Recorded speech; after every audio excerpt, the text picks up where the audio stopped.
Hello, welcome. I'm Kavita Papalia. This is my sign name, and I am your California Association of the Deaf president. I'm here to say welcome to summer. Here we are in June. Thrilled to be here with everybody again tonight.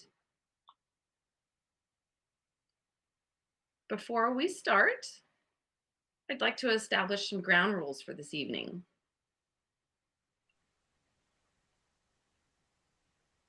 First of all, there is a live stream on YouTube and Facebook, and that is where you can type questions either on YouTube or Facebook, and I will function as the moderator and choose questions to share with our presenter. The questions should be related to tonight's presentation. If we find a question to be irrelevant to the presentation tonight, we will be deleting said question. We also will not tolerate any bullying, hate speech, inappropriate language. We're asking for a respectful tone and a safe space for our presenter who has the floor this evening.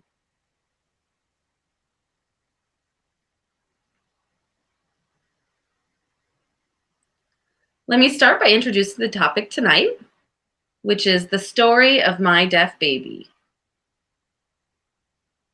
And our presenter for tonight is Harshada Kadu. She recently graduated from Ohlone College, the Interpreter Preparation Program.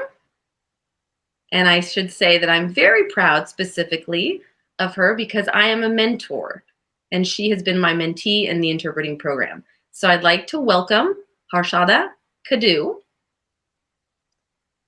And we look forward to hearing the wonderful story that she has to share tonight. And the floor is now hers.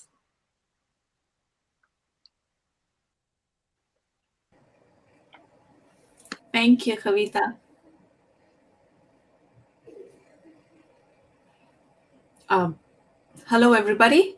Thank you for joining today's presentation. I would like to say hello to the deaf community, to the wonderful parents of deaf children, hard of hearing children.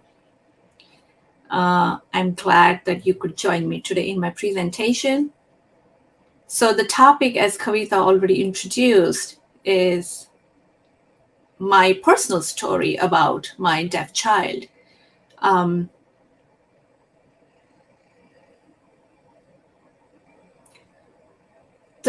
I would be showing a presentation. I would be sharing some of my personal experiences, the good ones, the not so good ones, and basically about the newborn hearing screening program and how we as new parents go through the denial, the grief, the trauma, and then the acceptance, and then how the wonderful deaf community gets introduced to us and how life is not so challenging as we presume it to be when we find out that a baby is deaf.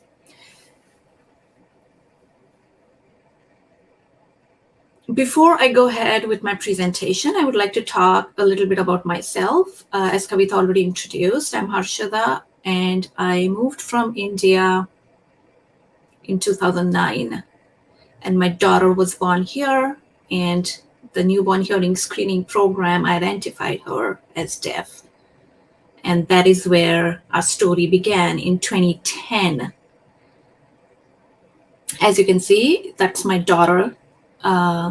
And she is with her favorite person / pet on the planet, and his name is Zen. He is 4 years old now.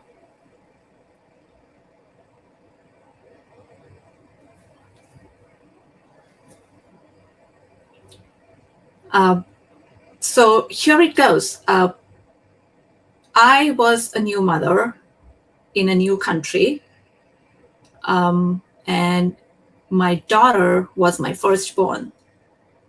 So obviously, the firstborn comes with exciting expectations, exciting news, a lot of future plans. We had envisioned a lot of different sort of stories associated with my child's future. Newborn hearing screening was not in that picture at all. And of course, so when we found out that my baby was born deaf, of course, our lives changed. At that point, now you have to understand, in the year 2010, because we were new parents in a new place, in a new country, we did not even understand what being deaf means. So we looked at it as something as, all right, this is a mandatory screening program that is done in California to find out about the hearing levels of your child. This is what they've done. And that was not something we understood at that time, because I had a C-section and I was under general anesthesia when I delivered my baby. So when the nurse delivered to us on day 3, that probably something doesn't seem right, and the baby, as they call it, the test has failed. Hearing test has failed. So that news was delivered to us, but that did not impact me that much at that time, because I was a new mother and I was still going through the pain of delivering a newborn. So that did not stick to me much, but that came as a shock, and we were like, okay, we will look into it later, something when we go back home, let's see what that means. So the birth of my child started with lots of firsts in our lives, basically. The newborn screening, that was the first experience that we had ever, a new country, my first child. So there were a lot of firsts associated with my daughter when she was born.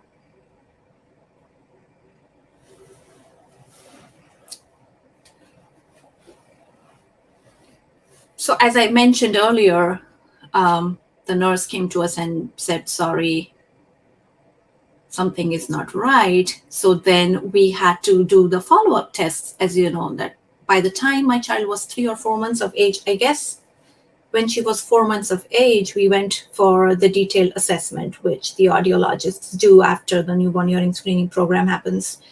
And that was when the audiologist delivered us the news in our office, with the exact phrase that I have titled my slide with, which says, sorry, your baby is deaf.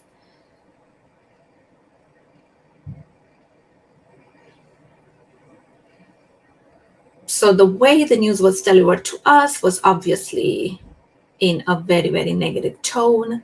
It had a negative connotation. So of course, when you are a new parent, it hits you really hard, because when someone who is in a medical profession uses those kind of phrases or negative connotations associated with something which we found out later is a cultural identity as well, not just a medical identity, but we did not know back then because we were new parents. So of course, there was a lot of emotional drama that followed right in the audiologist's office. There was a lot of crying, a lot of probabilities in terms of probably maybe the test might change later if we do it again. Let's see, let's go home and think over this. Let's see what next we could do. So of course, in the office then and there, so the system, the way it worked in 2010 was the audiologist would deliver us the news, and then they would give you brochures about the medical options that a deaf baby can have, for example, in terms of cochlear implants or hearing aids. But nobody talks about American Sign Language or communication options. They are not mentioned. So there is no way a new parent would know this on his or her own, because we have never come across a deaf person before. So the communication options are not mentioned. So the brochures that are given to us are in terms of all the medical options that we have, the companies, the CI companies that do these procedures, the insurance information that comes with it, and then the appointments in terms of meeting the ENT surgeon.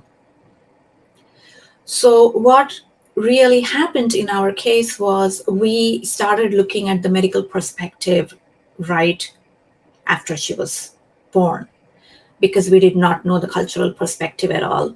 So for us, a child was someone who needs to be fixed in terms of, let's see how best we could possibly restore her hearing if we could, or let's try the surgical options. If that makes her hearing and if that helps her pick up speech, let's go for it. So we did a lot of research in terms of medical options, but we did not do any research in terms of communication options because, again, new parents do not know the educational options that a deaf child has. We all mean well. As new parents, we all mean well. We want the best for our child. But then again, the biased information that flows to you, that kind of messes up with your plans for your child. So there was a lot of confusion in terms of, should we go for hearing aids? Should we go for CIs? So we ended up buying those expensive hearing aids for her, which probably I would say she used it for 2 months and then she just gave it up because there was no point in using them. But the idea was to get her used to those hearing aids so that she gets ready for the implants, which was expected to be finished by the time she was 3. So we were actually going that route. By the time my daughter would have been 3, we had figured out probably this is what we are going to do. We are going to get her bilaterally implanted, get her mainstreamed.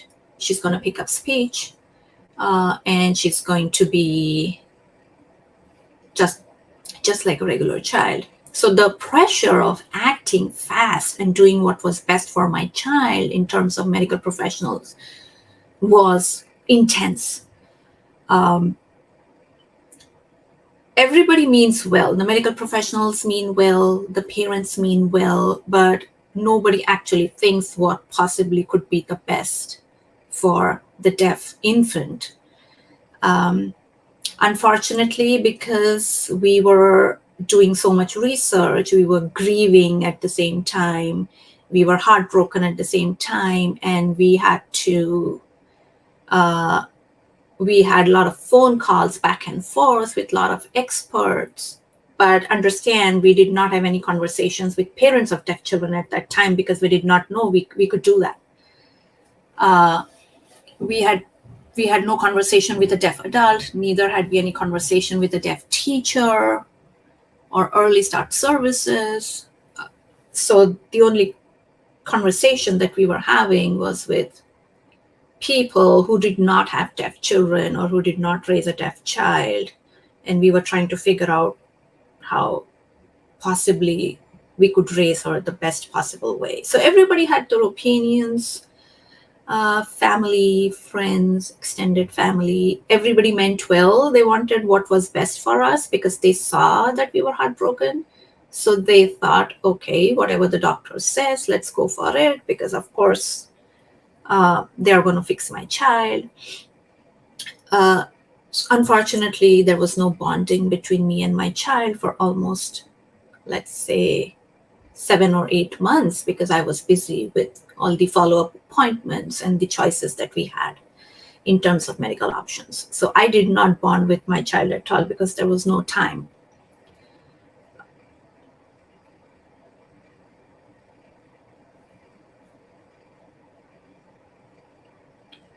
So I actually started bonding with my child was when the early start services started visiting me.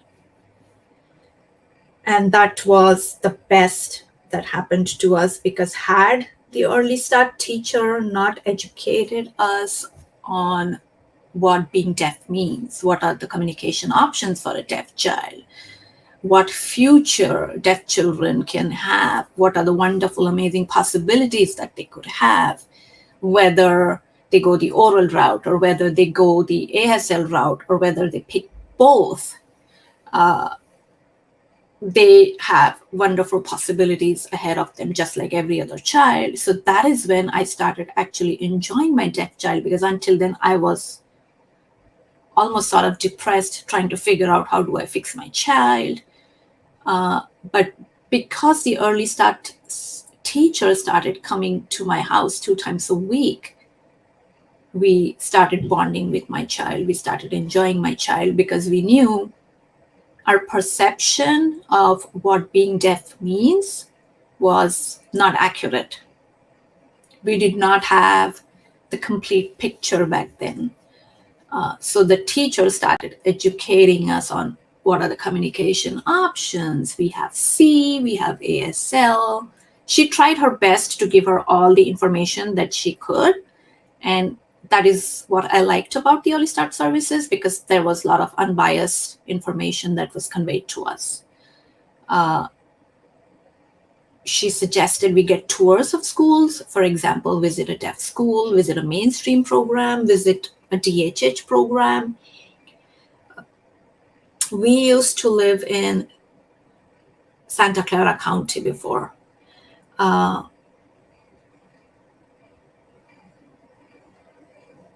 So they did not have the school for the deaf there, but they did have a DHH program. So we decided to get the tour of the local DHH program there. We saw the elementary age students, we saw the middle school age students. We then decided to go to CSD and get a tour. CSD would be California School for the Deaf in Fremont. And the funny part is the school was just 15 minutes from my apartment where I used to live, and I had no idea that CSD existed. We did some internet research, the school popped up, and the teacher informed us, we have a school for the deaf right here. Why don't you guys visit it? And we were like, nobody ever told us that we have a school for the deaf here. So we decided to visit it. I think we visited it after her first birthday, I guess. Yeah, after she turned 1, we visited the school for the deaf in Fremont. And a whole new world opened up to us. Now understand, at that time, my daughter was neither using hearing aids and neither was she implanted. And we were neither using ASL and we were neither using speech with her because we knew speech is not reaching her. There's no point. So we were not talking to her and neither were we signing. So there was no communication. So she had already lost 1 year of full communication from her caregivers, that is her parents.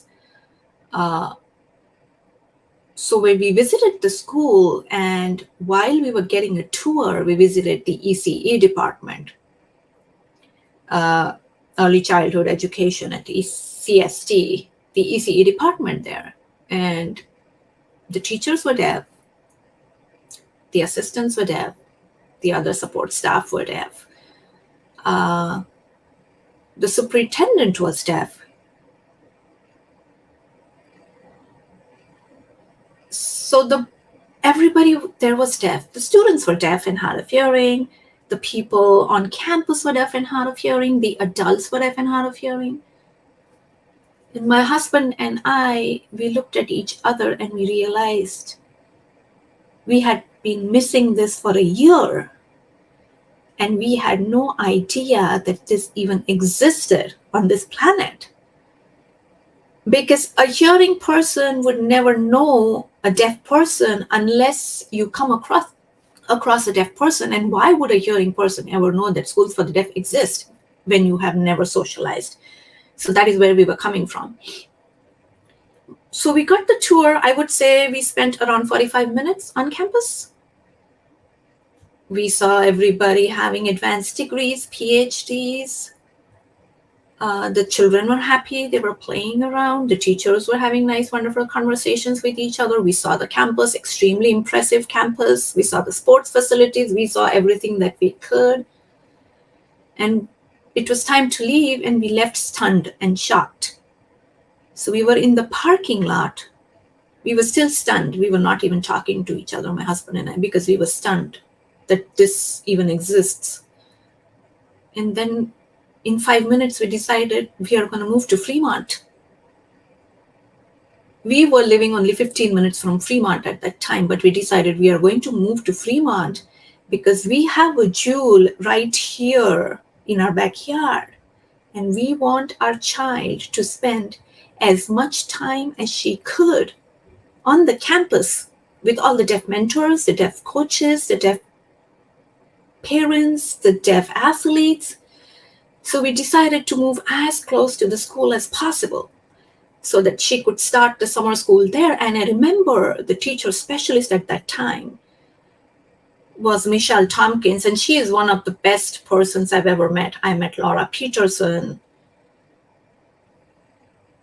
who would give us the tours. I met Julie Rems-Mario later on.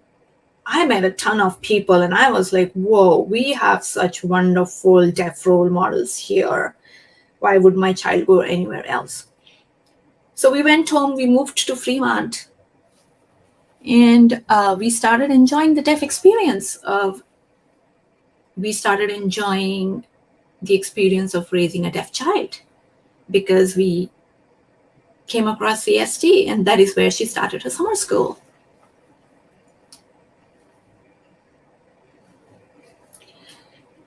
So now, as you can see, the title of my slide is The Deaf Community Enters My Hearing World.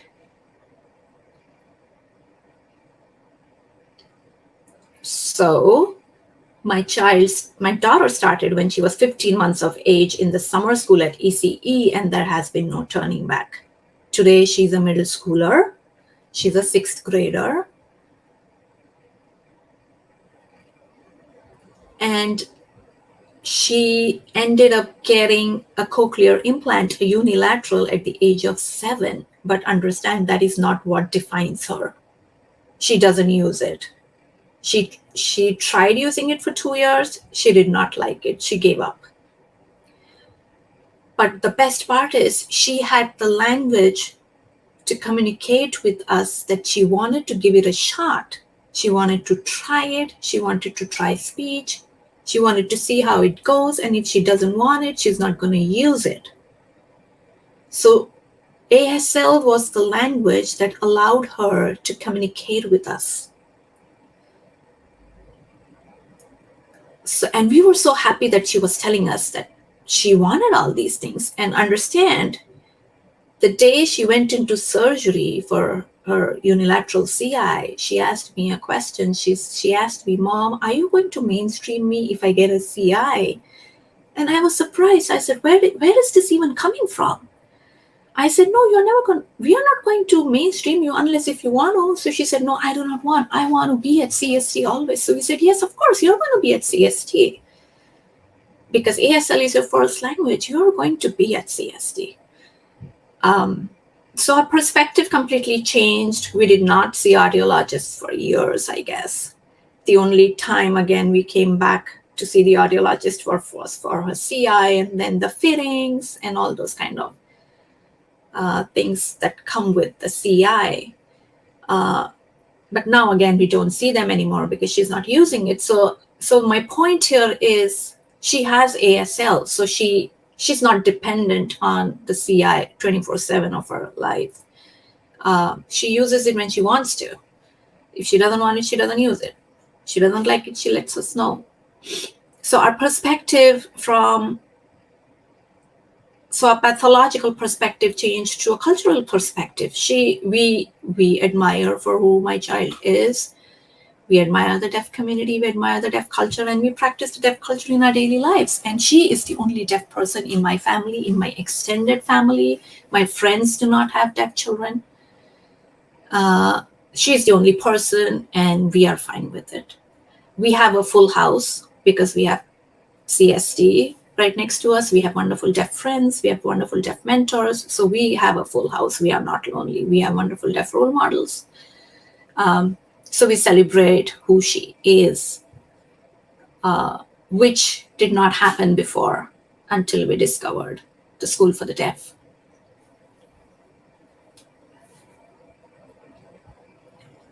So the deaf community is our second family, as I mentioned before. She has many deaf friends. They play together. They participate in sports. They have league games. They have all sorts of sports activities, softball, volleyball. She participates in all the deaf competitions whenever she can. We have the spelling bee, academic bowl. So we have so many competitions that she can participate as a deaf person, celebrate the identity, and compete with other deaf people from across the country. She has wonderful deaf adults around her all the time. They love sharing their experiences with her, what works, what doesn't. So very often when we feel stuck as parents, like every year comes with a different challenge for any kid, whether deaf or hearing, it doesn't matter. So every year comes with a different challenge. So whenever we have any challenge in terms of emotional, psychological challenges or academic challenges, language challenges, we feel, okay, problem, is my child on grade level, yes or no? All sorts of questions. We go to our deaf mentors, deaf adults, talk to the teachers, talk to other deaf parents who are raising deaf children. And that is the support system that we have developed around my family, around my child. And when my son was born, I have a son who's 7, he's hearing. The surprising part is I did not know how to raise a hearing child because my first one was deaf. So the experience was completely different. So I had to, again, talk to a lot of my deaf friends who have codas, like, what's going on? Like, how do you raise them? What do you do? So that is very interesting about our lives. So the deaf community is our second family, so to say.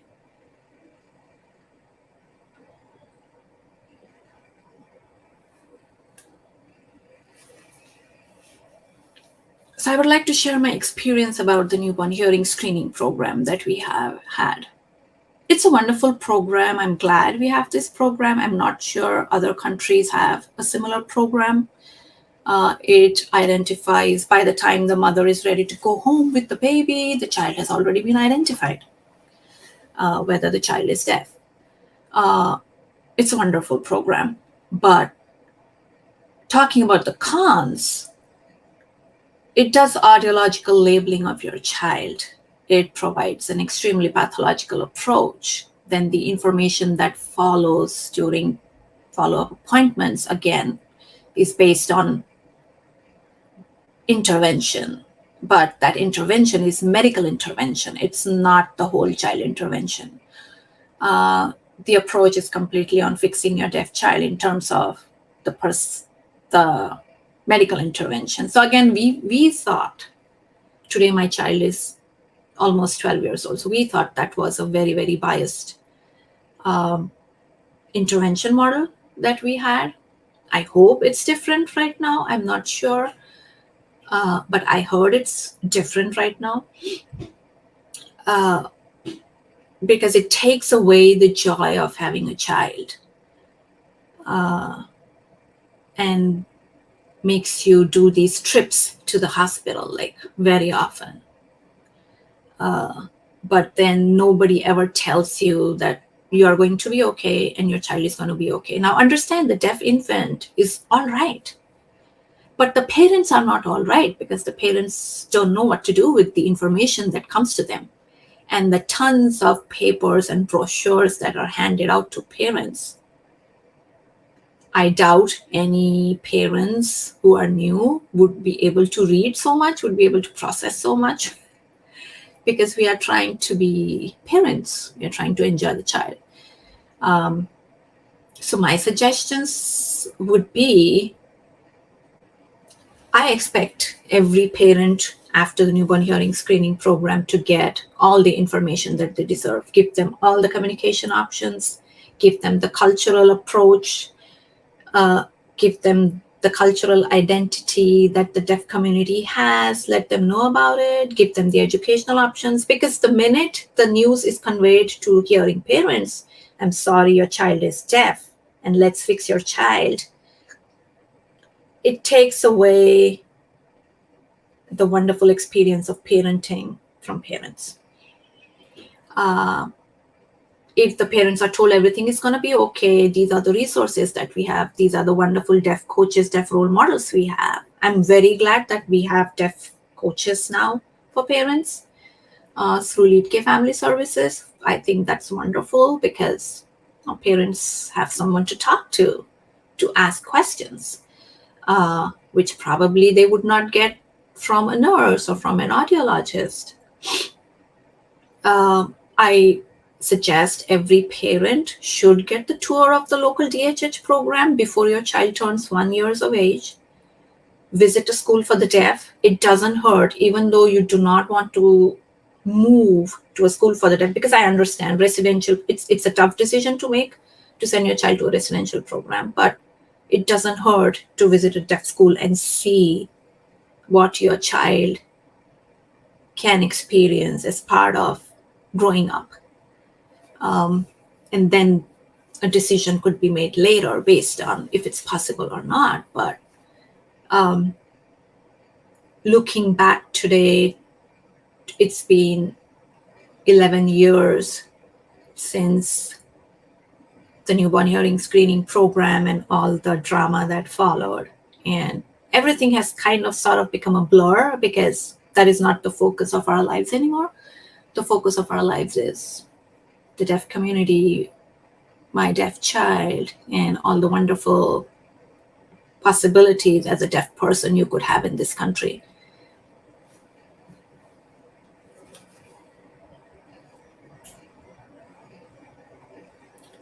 This is one of the artwork of my daughter. I think she was 5 when she drew this. So she was obsessed.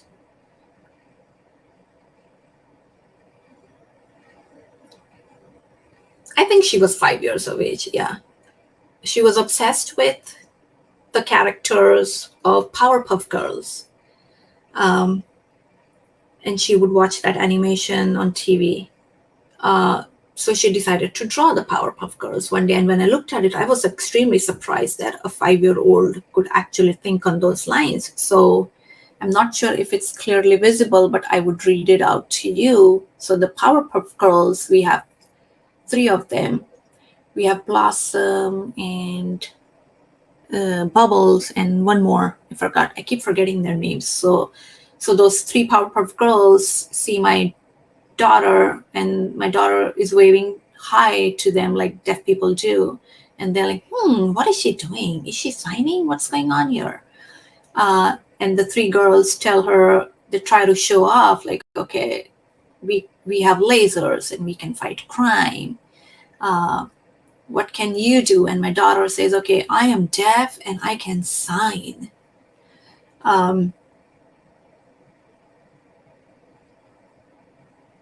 And the 3 Powerpuff Girls are like, oh, wow, I want to learn how to sign. That is so cool. Can you please teach us how to sign? And they're begging her to teach ASL.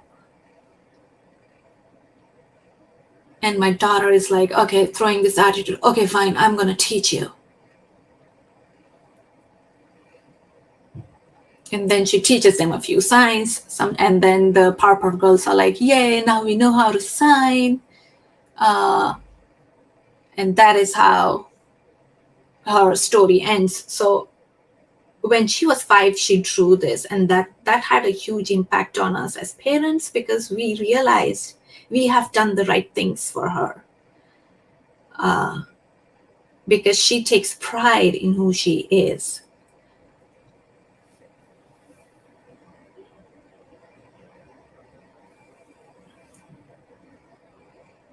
So I have a question for the audience. Should ASL be taught to all the deaf babies of hearing families? Because deaf babies of deaf parents have language from day one. So if a deaf baby is born in hearing families, should they start on ASL the minute early start services begin? Because I say when early start services begin, because before that, parents usually don't know about ASL, or probably they haven't had the time to do research or sign.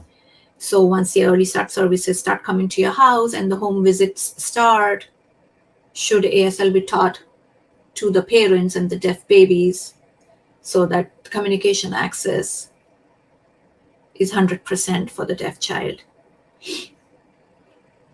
So that is my question, which for the audience, something to think about for you. And I have shared my email address there if you would like to have a conversation with me or you have any questions. That's my email ID over there.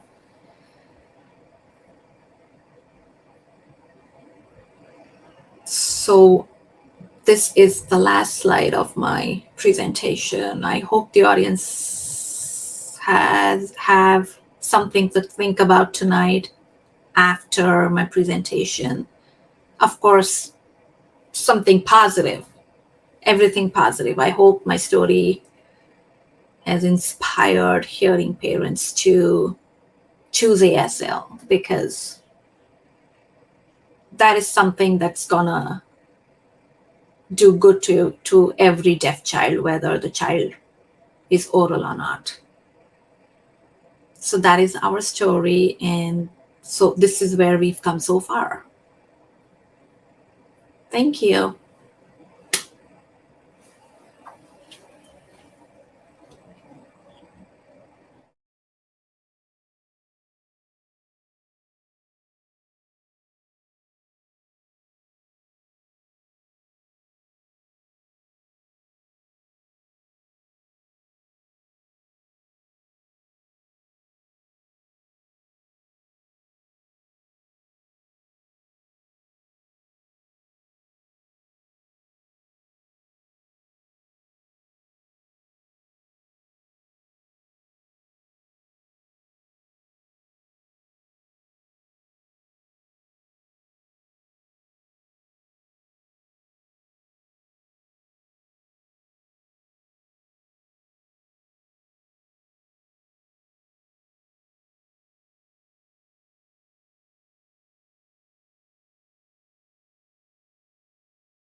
We cannot hear the interpreter.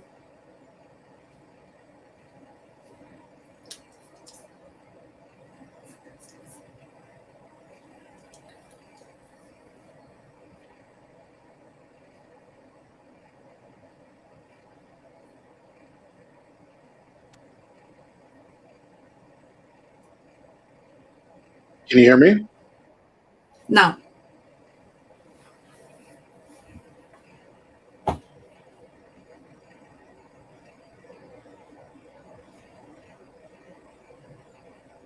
Okay, I'll start again.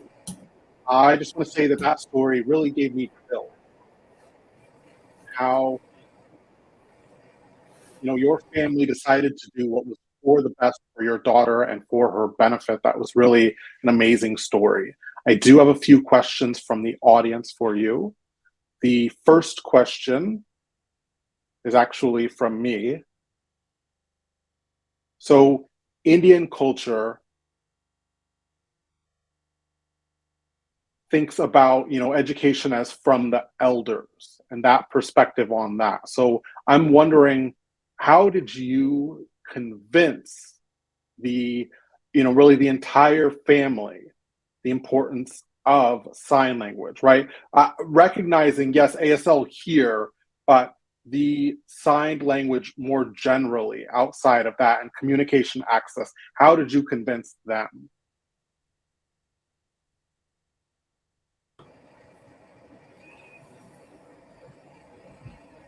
In the beginning, when we chose ASL, there were many questions. There were a lot of concerns from my family, my immediate family, from elders. Like, in the Indian culture, adults or the elders are mostly the decision makers, like grandparents, uncle, aunties, older sister, let's say,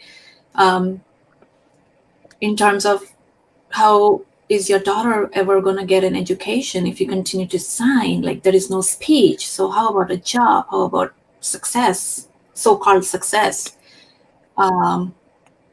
And I would explain on the telephone everything, how wonderful it is to her and how it has opened up the doors for us. But it was very difficult for them to see the picture because it was all a telephonic conversation. I remember when my daughter was, I think, let's say 4 years of age, my parents visited and I took them to CST. They were stunned. They did not ask me any question since. They were like, okay, we know this works. And my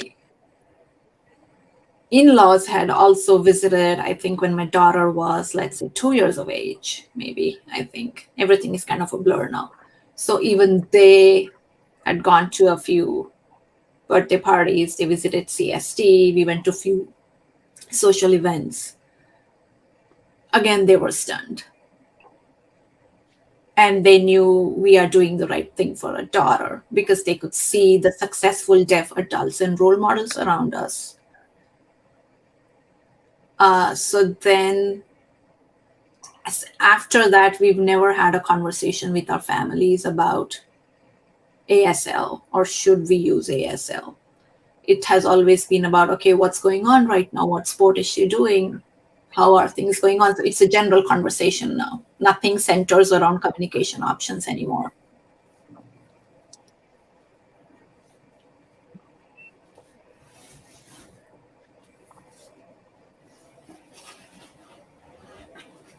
Yes.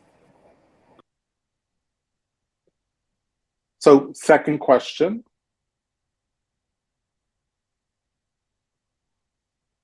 What would have been an appropriate way for those medical professionals who you interacted with to inform families that their baby is deaf?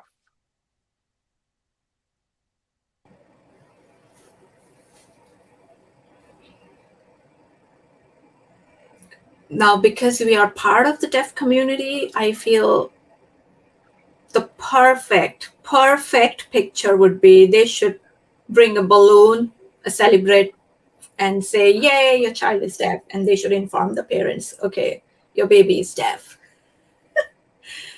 But in a more realistic world, I feel if the medical professionals would just look at it as, all right, if they talk to the families after the testing, if they talk to the families and say, okay, your child has been identified as deaf or hard of hearing, that's fine.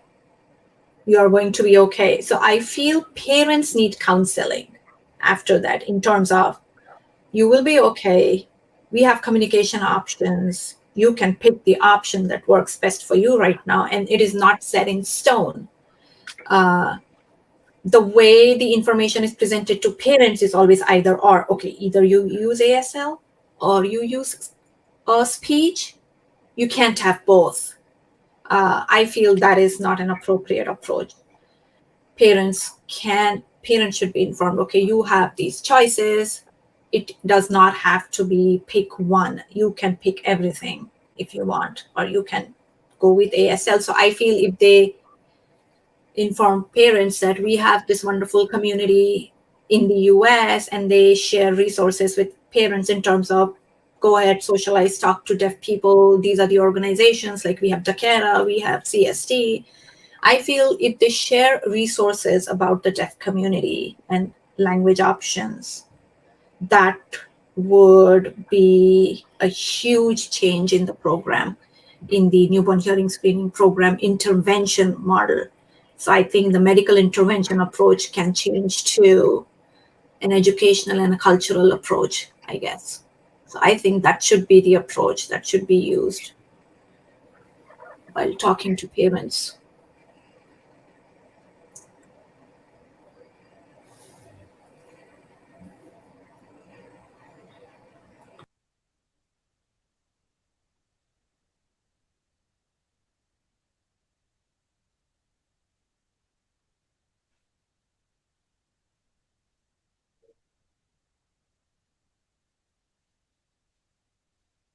Thank you. Another question that we have from the audience.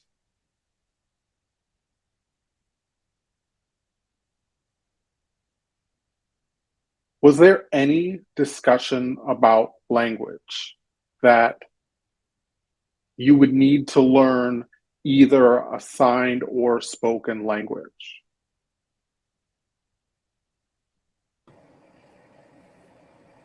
As much as I can remember, there was no discussion about language. The only discussion was around you could use hearing aids, you could use CIs, and these are the companies, these and the insurance information about, okay, insurance is going to cover CIs, but probably it's not going to cover your hearing aids. And then follow-up appointments for either hearing aids or CIs, or to find out the candidacy for your deaf child for CIs. So I do not remember having any conversation that centered around language.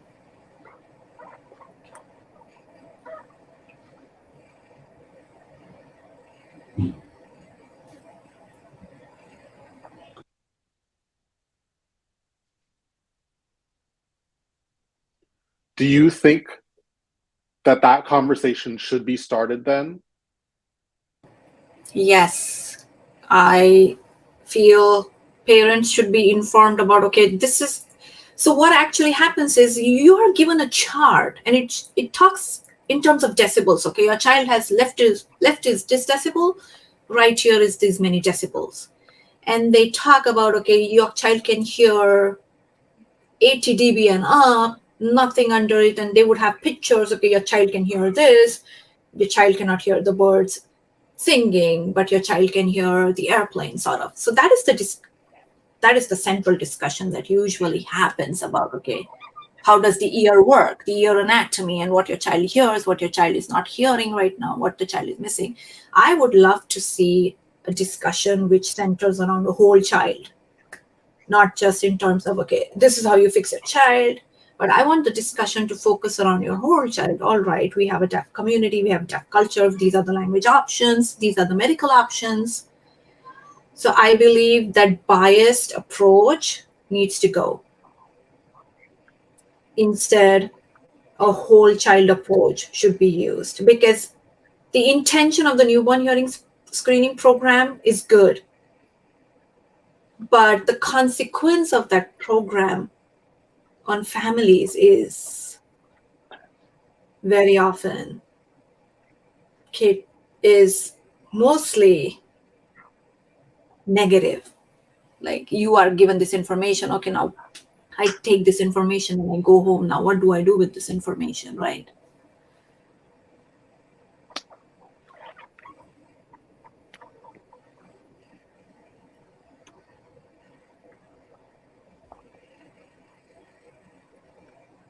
Right. Yes, absolutely.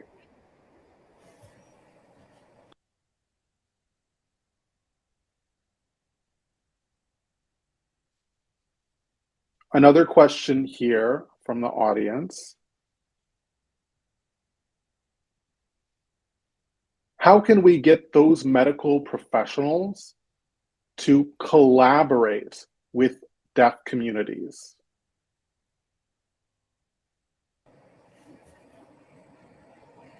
That is a tough one to answer.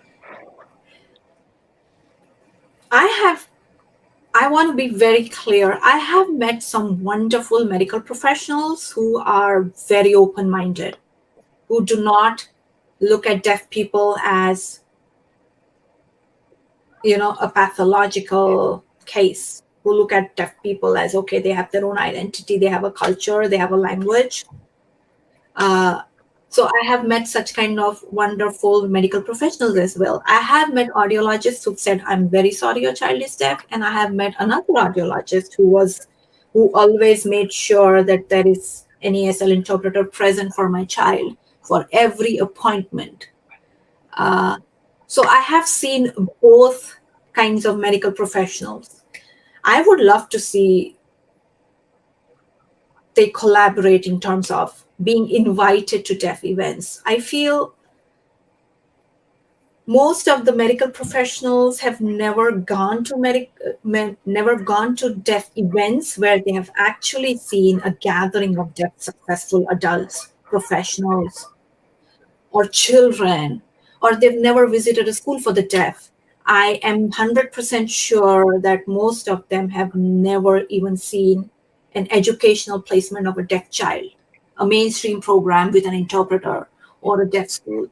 I feel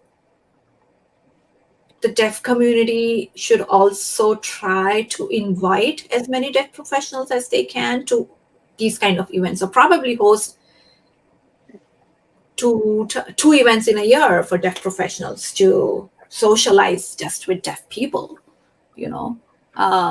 and see that deaf people just use ASL, but we are all the same, but only the language is different. So I feel it's just the exposure that they need in terms of getting to know the deaf community. So I feel if they know the deaf community and the deaf adults, their approach towards the deaf infant after being identified would probably be a little different. And some of them might even change their approach.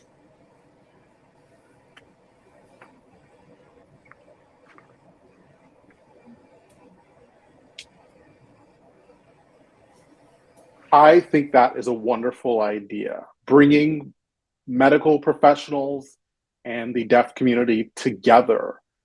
I think that's just really a fantastic idea. And maybe we should start working together on that and see what type of plan we could put together to bring them both in together. Okay, another question we have from the audience here.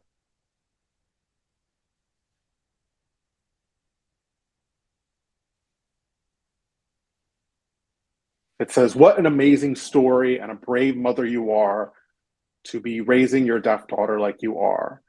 Just a big recognition for that power. And the question is, does that extended family that we talked about, not the immediate family, but that extended family, have they learned ASL? And the general question of how do they communicate with your daughter? The curiosity was there in the beginning. Okay, how do we sign food, water, sleep, play? And then it stopped. So they have never picked up on ASL. So I am always the interpreter for my daughter to any family event with my extended family, even my immediate family. I mean, none of them actually, other than me, my husband, nobody actually signs in a way where my daughter could actually communicate. But if you look at the positive side of it, because my child has ASL foundation and a strong language foundation and technology, all the deaf youngsters use technology today. They are pros at it. So she uses texting back and forth. So she would have a device or an iPad, she will open up notes and she'll just type, okay, this is what I want to say, and then ask the person to type, all right, oh, okay, and then she would read the typing back and forth. It is tedious, it is a lot of work, but then she has learned, like, this is how if this is how it's going to be, if this is how I have to communicate, okay, this is what I'm going to do. But mostly it's through me. I am the one who is like facilitating the communication. But it's all right. I mean, I don't expect everybody to learn ASL just because we learned ASL, because honestly, it's tough. And I do want to give credit to hearing parents as well, because it's not easy. Like, starting to learn ASL is easy, but to continue down that path, it's incredibly difficult. It's incredibly tough. If your child has ASL as the first language, and if your child goes to an amazing school like CSC in Fremont, your child is going to be way ahead of you every year. And every year is going to come with its own challenge of trying to catch up with your child, because your child has advanced. So once the child crosses the elementary age, reaches middle school, your child wants to have meaningful conversations just like every other child. And if you are not fluent in ASL, that conversation cannot happen. So I know it is tough to continuously practice and learn ASL, but then you do what you have to do. So that was what I did.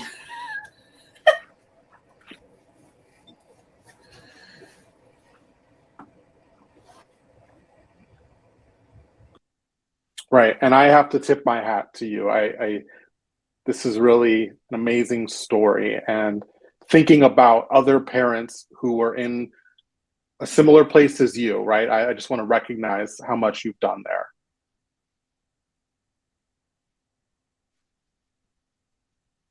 So on that same topic, have you ever experienced a moment where your daughter doesn't want to go to, let's say, any family event, and she doesn't want to go? Have you ever experienced that? Oh, yes. She has a mind of her own now. So she's becoming her own person. She's becoming more independent. So now she's very clear about, okay, are there any deaf people going to attend the event? If the answer is no, she's like straight, I don't want to go, but I will go. All right. So how do I keep myself entertained? So she would get a book or art or something. So it's interesting. It's when your child is young, let's say until 5 years of age, we never had these challenges because she would just go wherever we took her. She didn't care because it's all about play. Even the hearing kids are playing, she's playing, they figure it out. But once she became 8 or 9, so once she turned 8 years of age, she realized, like, this is different. It's not play anymore. It's a conversation that is involved. So she did not like going to events where there would not be a good communication access. And she does realize that I am the one who's going to facilitate. So very often it is frustrating. It is disappointing at times when the people you've known for years and years, let's say 10 years now, still do not make an effort to communicate with your child. It becomes frustrating, but then you learn to live with it. You accept it. It's like, all right, you accept it.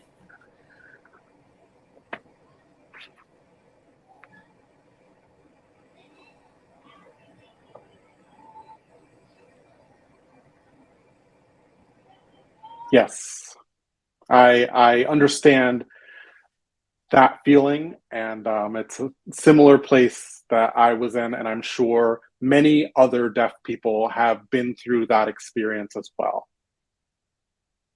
Let me see if there are any more questions here. Oh, it looks like we're about out of time. So I would like to thank you for your amazing presentation tonight. And for people in the audience who are curious, they can go ahead and reach out to Harshada and connect with her and talk with her and ask questions. And we really want to thank the interpreters, Nathan and Jojo. We want to thank both of them for interpreting for our presentation tonight. And we also want to thank Google, who has sponsored our CAD platform. And not only this, we also have behind the scenes people who are feeding me questions. That tonight is Marla Hattrack, and also handling the tech portion, that's Jermaine Cornish. So I want to thank them as well. So have a wonderful evening and a wonderful summer. Thank you all. Have a great night. Bye-bye.